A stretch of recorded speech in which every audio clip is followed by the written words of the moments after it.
Okay, so have a look to this. आप इस diagram को यहाँ पर देखें। ट्रॉपिकल जोन कौन सा है, टेम्परेट जोन कौन सा है, बिकॉज ये जोन्स आपको पता होने चाहिए। अगर आपको ये जोन्स पता होंगे so you will be able to understand the vegetation in a better manner. Okay, so देखो ये आपका इक्वेटर है, this is your 0 degree equator, 0 degree equator. Okay, this is your red line that you can see here, this is your 0 degree equator. This is your Tropic of Cancer, 23.5 degrees north, and this is your Tropic of Capricorn, 23.5 degree south. और इसके बीच में ये जो पूरा reason है इसे हम tropical zone बोलते हैं। What do we call it, we call it tropical zone. इसके अहेड अगर आप देखते हैं तो इसे हम बोलते हैं temperate zone. Okay, this is also called as temperate zone. इसे क्या बोलेंगे हम, टेम्परेट जोन बोलते हैं। Are you clear? प्लीज, ये डायग्राम बहुत जरूरी है, इन डायग्राम्स पर आप ध्यान दें।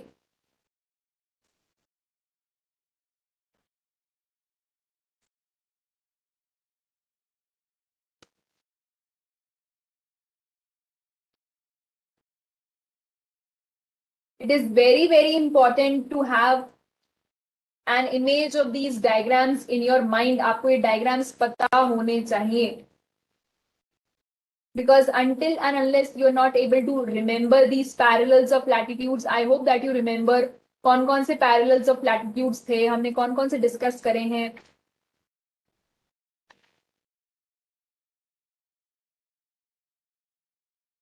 You can recall this diagram, इस डायग्राम से भी आप रिकॉल कर सकते हैं। सो ये जो आपका पूरा नदर्न हेमिस्फीयर का ये ट्रॉपिक ऑफ कैंसर वाला रीजन जो है, this is your tropical zone. On the other hand southern hemisphere में ये जो आपका पूरा रीजन है ट्रॉपिक ऑफ कैंसर वाला, so this complete region is your tropical zone. इसे क्या बोला जाता है, इसे ट्रॉपिकल जोन बोला जाता है।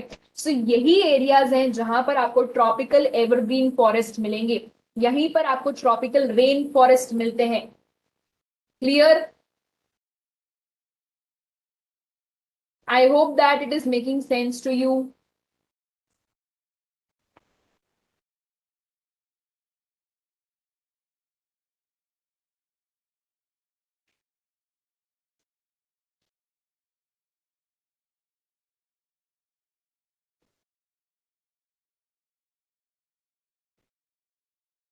All right, let's move ahead.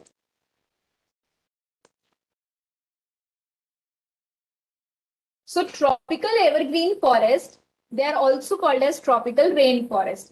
These thick forests occur in the regions near the equator and close to the tropics. तो ये फॉरेस्ट आपको कहां पर मिलेंगे, near the equator and which are close to the tropics, जो कि tropics के close होंगे। सी हियर, यहां पर देखिए।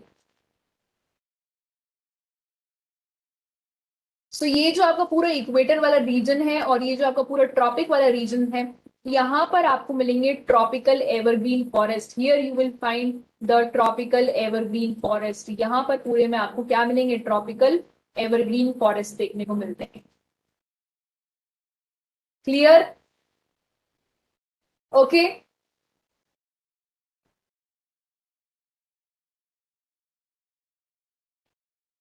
these regions are hot and they receive heavy rainfall throughout the year.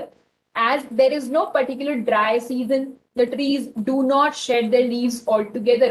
This is the reason they are called as evergreen.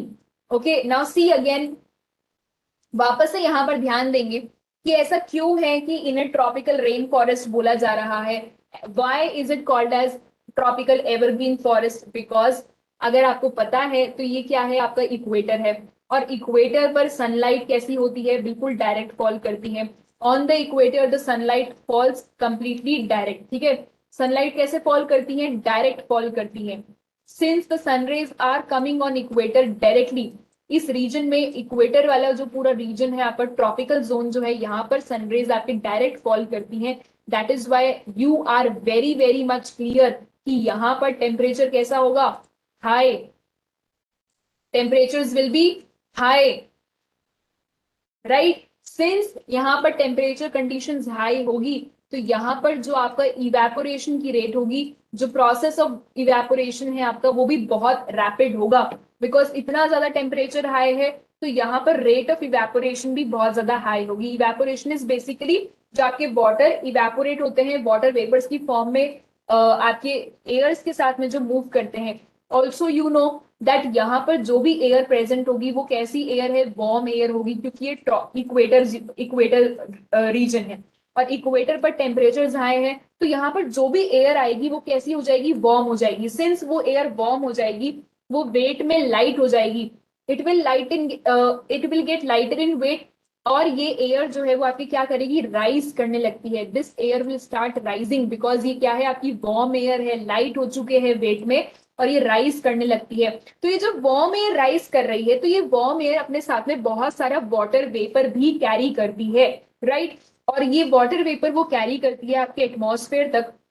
Then जब ये आपके ऊपर पहुंच जाते हैं, जब ये एयर आपकी वार्म एयर राइज करके एक सर्टेन हाइट तक पहुंच जाएगी, वहां पर जाकर के ये वाटर वेपर्स इतने सारे कलेक्ट हो जाते हैं, अब ये मूव नहीं कर पाते हैं।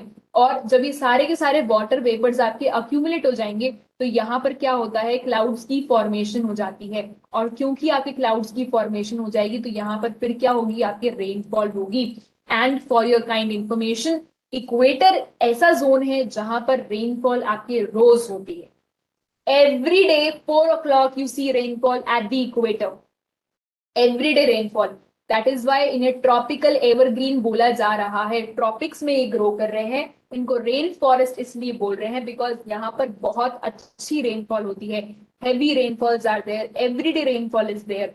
एवरग्रीन इसलिए बोल रहे हैं बिकॉज ये throughout the year evergreen रहते हैं। यहाँ जितने भी ट्रीज हैं, यू सी जितने भी ट्रीज इस पर्टिकुलर रीजन में ग्रो करते हैं, इस पूरे बेल्ट में जो ट्रीज ग्रो करते हैं, उनका कोई फिक्स टाइम नहीं होता है कि वो लीव्स अपनी कब शेड कर रहे हैं। देर is different different time of the shedding of the leaves. Okay, कई बार आप देखेंगे कि कोई ट्रीज अभी अपनी लीव्स शेड कर देंगे, okay, after some time you will see ये ट्री अपनी लीव्स शेड कर देगा। सो क्योंकि फिक्स टाइम नहीं है, you will see one tree shedding its leave right now, but बाकी सारे ट्रीज ने अभी तक अपनी लीव शेड नहीं करी है। ओके, इस वजह से क्या है, आपको पूरे टाइम ग्रीन दिखाई देंगे। अब जब वो ट्री अपनी लीव्स को शेड कर चुका है तो वो वापस से क्या करेगा, ग्रो हो जाएगा। अब दूसरा ट्री जो है वो अपनी लीव्स शेड करेगा। सो दैट मीन्स कोई फिक्स्ड टाइम नहीं है, पूरे साल में इनका कोई टाइम फिक्स नहीं है कि हाँ यही है जब ये अपनी लीव शेड कर देंगे। No, there is different different time. जब जिस पेड़ की इच्छा हुई तब उसने अपनी लीव्स शेड कर दी। इसको आप ऐसे याद कर सकते हैं। दैट इज वाई ये फॉरेस्ट आपको हमेशा ग्रीन दिखाई देंगे, इसलिए इन्हें एवरग्रीन बोला जाता है। What do we call them, we call them as evergreen forest. Okay, the thick canopies of the closely spaced trees do not allow the sunlight to penetrate inside the forest even in the daytime। यानी कि tropical evergreen forest इतने ज्यादा dense forest होते हैं, they are so dense that the sun rays can't even enter, the sun rays can't even penetrate का मतलब होता है एंटर करना।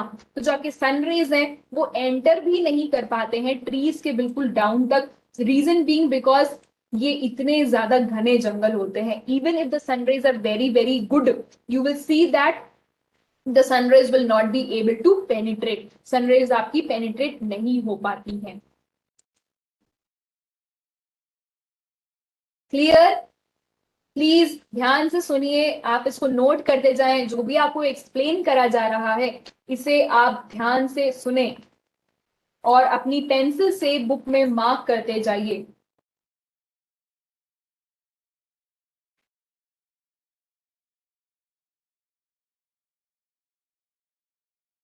सो एवरग्रीन फॉरेस्ट के बारे में आपको फीचर्स पता लग गए, क्या क्या फीचर्स होते हैं एवरग्रीन फॉरेस्ट के। What are the features of evergreen forest, because it will be coming in your exams. आपसे पूछे जाएंगे एग्जाम्स में, एवरग्रीन फॉरेस्ट के फीचर्स बताइए।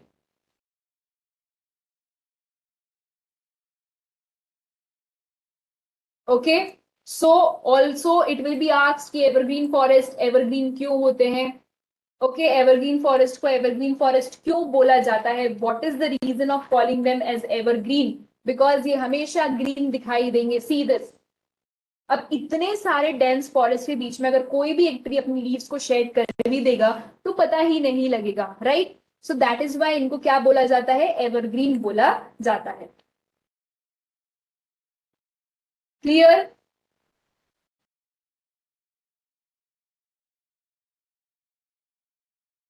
Okay, hardwood trees like rosewood, ebony, mahogany, these are common here. So evergreen forest में आपको कौन कौन से species मिलते हैं, कौन कौन सी flora मिलेगी? See, there are two terms, if you remember, आप class 6 में भी पढ़ के आए हैं, flora and fauna. Flora is your plant species. Flora क्या होता है? जितनी भी plant species हैं वो आपके flora कहलाती है, और जितने भी आपके animal species होते हैं उन्हें fauna बोलते हैं, right? So flora is your plant species. So यहाँ पर आपको कौन कौन से फ्लोरा मिलेंगे या प्लांट स्पीशीज देखने को मिलते हैं? It is hardwood trees like rosewood, ebony, mahogany. These are some of the common trees that are found here. Anaconda, one of the world's largest snakes, is found in the tropical rainforest, and it can kill and eat a large animal such as crocodiles. So you can see, imagine anaconda and itna huge snake heads, one of the world's largest snakes. Okay, and ये tropical rainforest में मिलते हैं. Okay, all right. Now come to the next one, that is your tropical deciduous forest. अब आप आ जाइए next type of vegetation पर, जिसे बोला जाता है tropical deciduous forest. So tropical deciduous are the monsoon forest. Again, the other name of tropical deciduous forest, very very important question from here. Tropical deciduous forest का दूसरा नाम. So tropical deciduous forests are also called as monsoon forests. They're found in the large part of India, Northern Australia and in Central America. कौन कौन से areas हैं जहां पर आपको ये tropical deciduous forest मिलेंगे? So areas कौन से हैं जहां पर आपको tropical deciduous forest मिलते हैं? The areas are India,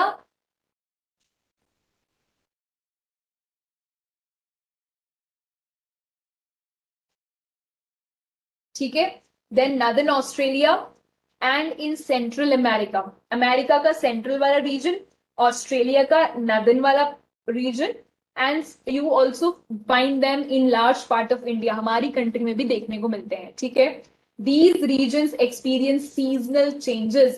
Trees shed their leaves in dry season to conserve water.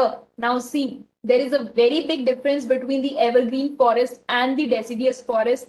And a very very important question which will be asked to you in exams: differentiate between evergreen forest and deciduous forest.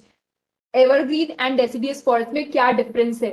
So the main difference is deciduous forest का time fix है leaves को shade करने का.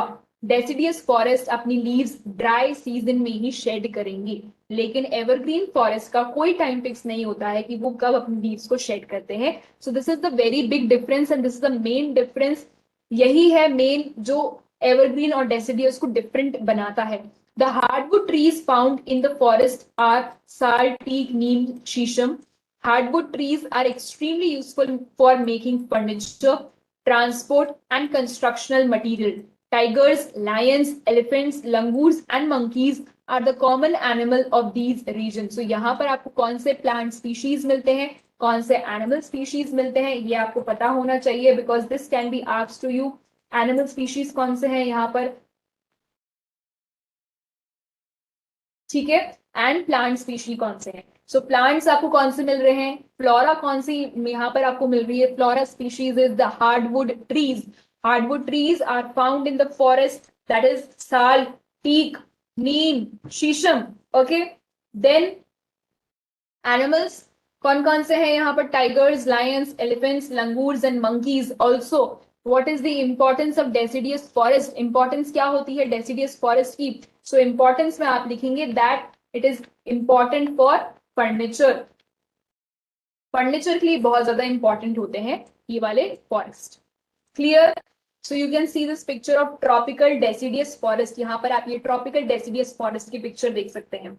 Okay, so you will see that जब tropical deciduous forest अपनी leaves को shed करेंगे specific time पर, तब आपको उनकी पिक्चर कुछ इस तरीके से दिखाई देती है.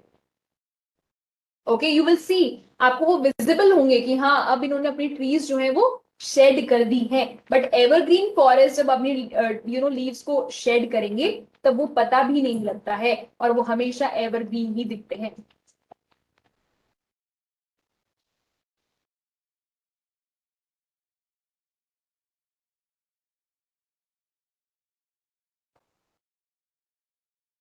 लेकिन ट्रॉपिकल डेसिडियस फॉरेस्ट का एक टाइम है जब वो अपनी लीव्स को शेड करेंगे।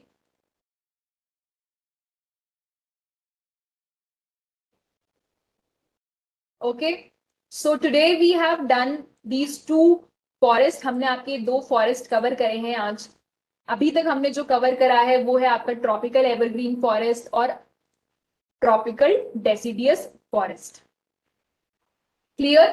Now we'll be moving on to the third one. Before that, I just want to show you the picture of tropical deciduous forest. देखिए tropical deciduous forest आपको इस तरीके से दिखाई देंगे। Clear? So this is your tropical deciduous forest.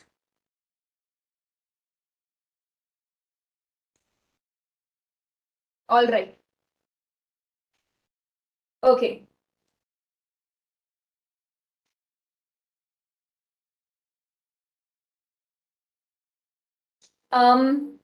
इधर आप यहाँ एक साइड में आपको बॉक्स दे रखा है let's do. So have a look to it and this is your homework. आपको ये क्वेश्चंस आइडेंटिफाई करने हैं। You have to write the answer of these questions. Where in India do tropical evergreen and tropical deciduous forest occur, name the state. So you need to find out India में कौन कौन से states हैं जहां पर tropical evergreen forest मिलते हैं, और ऐसे कौन कौन से स्टेट्स हैं जहां पर ट्रॉपिकल डेसिडियस फॉरेस्ट मिलते हैं। So this is your homework. Again very very important question, please write down the answer. Which type of forest dominates most part of India. So पूरे मेजोरिटी, अगर हम इंडिया की बात करें, so majority of the portion हमारी country में कौन से ट्रीज आपको दिखाई देंगे, that you also need to find out. ये भी आपको फाइंड आउट करके आना है। हमारी कंट्री में कौन से ट्रीज हैं जो major portion of the country को कवर करते हैं। Okay, all right. Now come to this third one, that is your temperate evergreen forest. Now see, this was your tropical evergreen forest. तो that means ये आपको tropical areas में मिलते हैं। And tropical areas कौन से हैं, जो इक्वेटर के आसपास वाले रीजन थे, ट्रॉपिक्स वाला जो पूरा जोन था, वो पूरा का पूरा आपका ट्रॉपिकल जोन कहलाता है। दैट इज वाई आपके ट्रॉपिकल एवरग्रीन फॉरेस्ट कहलाएंगे। ठीक है, अब हम पढ़ने वाले हैं temperate evergreen forest. Temperate evergreen forest are located in the mid latitudinal coastal regions. They are commonly found along the eastern margin of the continents. ज्यादातर आप देखेंगे कि जो भी कॉन्टिनेंट होगा उस कॉन्टिनेंट के आपको ईस्टर्न मार्जिन पर टेम्परेट एवरग्रीन फॉरेस्ट देखने को मिलेंगे। For example in south east USA, south China, in south east Brazil, they comprise both hard and softwood trees like oak, pine, eucalyptus. ठीक है, सो टेम्परेट एवरग्रीन फॉरेस्ट आपको कहाँ देखने को मिलते हैं, you will find these temperate evergreen forest in the regions of temperate zone. जो भी आपका टेम्परेट जोन है, see here, this is your temperate zone. ये क्या है, आपका पूरा का पूरा टेम्परेट जोन है। This one which I am marking with the red, ये आपका पूरा टेम्परेट जोन है। These are your mid latitudes. इनको क्या बोलते हैं, मिड लैटिट्यूड बोलते हैं। देखो, ये जो पूरा आपका ट्रॉपिकल जोन होता है इसको हम बोलते हैं lower latitude region. This is called as your lower latitude region. इसे क्या बोलेंगे, लोअर लैटिट्यूड रीजन। ये जो टेम्परेट जोन होता है, इफ यू रिमेंबर क्लास 6, आप 3 जोन्स, हीट जोन्स के बारे में पढ़ के आए हैं क्लास 6 में। Torrid zone, temperate zone and frigid zone, right. Torrid zone is your basically this tropical zone. Temperate zone जो है ये आपका ये, सो ये टेम्परेट जोन जो है इसको बोलते हैं आपके मिड लैटिट्यूडनल जोन। इसको क्या बोलते हैं, mid latitudes. Okay, this is called as the middle latitude region. ये आपके सारे क्या है, मिड लैटिट्यूड्स होते हैं। एंड जो ये आपके पोलर एरियाज हैं, जो आपके बिल्कुल पोल्स वाले रीजन होते हैं, इनको बोला जाता है हायर ऑल्टीट्यूड रीजन या हायर लैटिट्यूडनल रीजन। इनको क्या बोलते हैं, हायर लैटिट्यूड। ठीक है, इनको बोलते हैं हम higher latitudes. Okay, so lower latitude basically जो आपके इक्वेटर्स हैं, equator and tropics. Middle latitude region is your temperate zone. Temperate zone, if you remember, हम टेम्परेट जोन पढ़ के आए हैं। ठीक है, so this is your temperate zone. और यहां पर आपको जो वेजिटेशन मिलती है टेम्परेट जोन में, इसको बोला जाता है temperate evergreen forest. Here you will find temperate evergreen forest. Clear?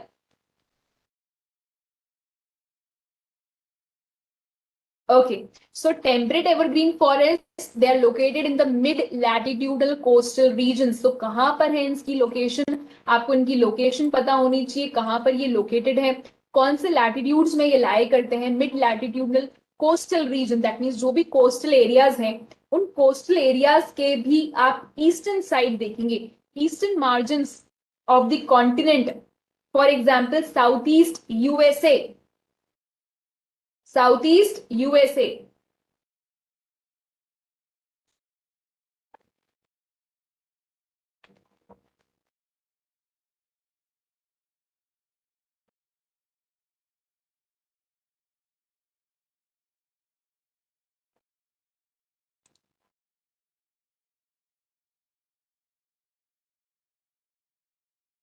Just revise whatever we have done. And then I just show you a map so that you are able to understand it.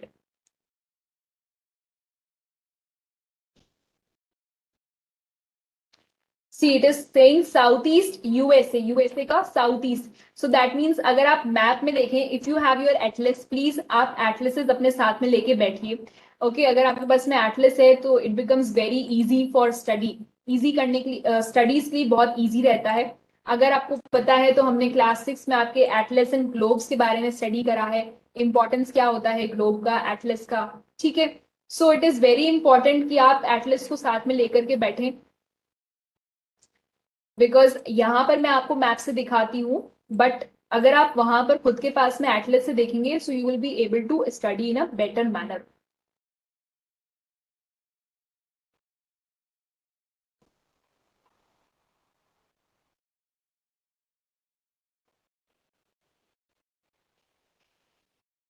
I just show you the map. मैं आपको एक map दिखा रही हूँ, so just wait for a minute.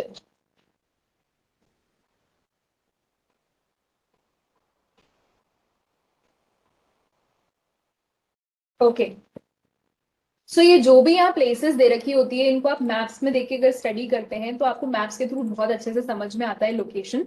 So see, it is saying south east USA. अब आपको पता करना है, यहाँ देखिए ये आपका यूनाइटेड स्टेट्स है, दिस इज योर यूएसए. अब इस यूएसए का वो क्या कह रहा है, south east USA. That means आप इसके यहाँ पर यू नो कार्डिनल डायरेक्शंस बना लीजिए, नॉर्थ साउथ. ये आपका ईस्ट हो गया यूएसए का, और ये आपका क्या हो जाएगा, वेस्ट हो जाएगा. So it is saying south east, that means intermediate directions अगर आप निकालते हैं, so this is your south east USA. सो ये क्या है, आपकी कोस्टल मार्जिन है. यहाँ पर आपको दिख रहा है ये पूरा का पूरा कोस्ट है. ठीक है, सो ये जो मैं आपको हाईलाइट कर रही हूँ रेड से, this is the coastal areas. जो एरियाज, जो रीजन वाटर बॉडी के पास में होगा उसे हम कोस्ट बोलते हैं, this you know, right. So ये जो कोस्टल रीजन है that is also south east USA. तो ये जो साउथ ईस्ट यूएसए वाला पार्ट है, यहाँ पर आपको टेम्परेट एवरग्रीन फॉरेस्ट मिलते हैं. ऑल्सो अगर आप देखें तो ये आपका टेम्परेट रीजन ही है, बिकॉज ये आपका यहाँ से 0 डिग्री इक्वेटर जा रहा है. This line is your 0 degree equator, this is your 0 degree equator, right. So ये जो पूरा आपका रीजन हो गया, ये आपका क्या हो गया, tropical region. This is your completely tropical zone. ये कौन सा है, आपका ट्रॉपिकल जोन है. फिर इस पर्टिकुलर लैटिट्यूड से जो अब हम यहाँ पर मार्क कर रहे हैं, जो मैं आपको रेड कलर से यहाँ मार्क करके बता रही हूँ, this is your temperate zone. ये पूरा का पूरा क्या है, आपका टेम्परेट जोन है. ठीक है, this is your temperate zone. So I believe that आपको मैप्स के थ्रू थोड़ा इजीली समझ में आएगा. आप प्लेसेस को मार्क करें, लोकेट करें मैप में, then only you will be able to understand कि कौन सी प्लेस कहाँ पर है. इसको क्यों साउथ ईस्ट यूएसए बोला गया है, साउथ ईस्ट यूएसए का क्या मीनिंग है.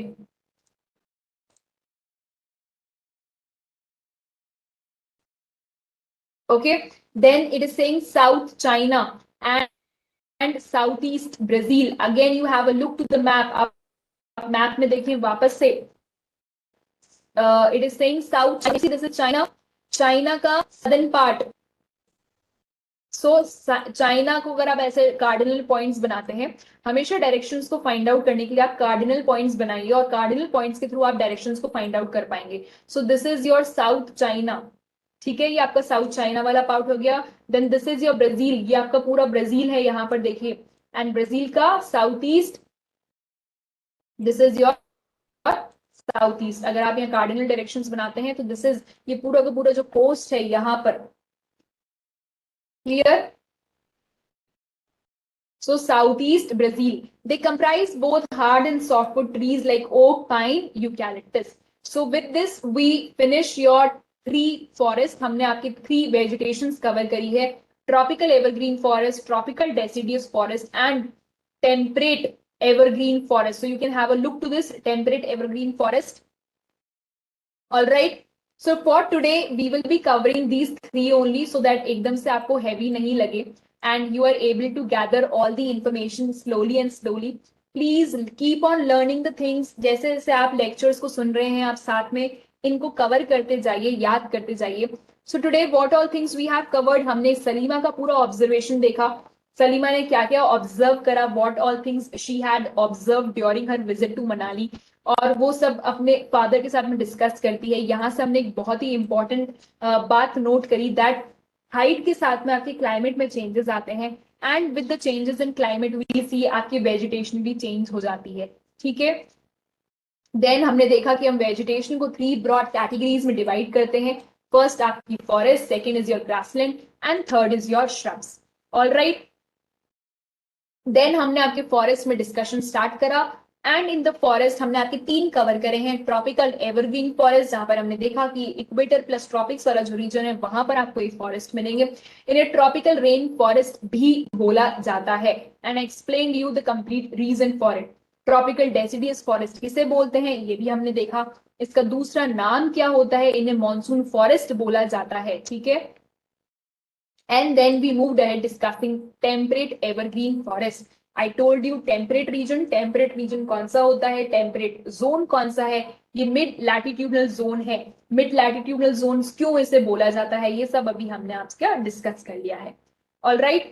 So with this we come to the end of today's lecture. आज का जो हमारा लेक्चर है उसको हम यहीं पर एंड करते हैं. Okay. And we have started with class 7th geography chapter number 6. And we'll be soon covering up all the chapters.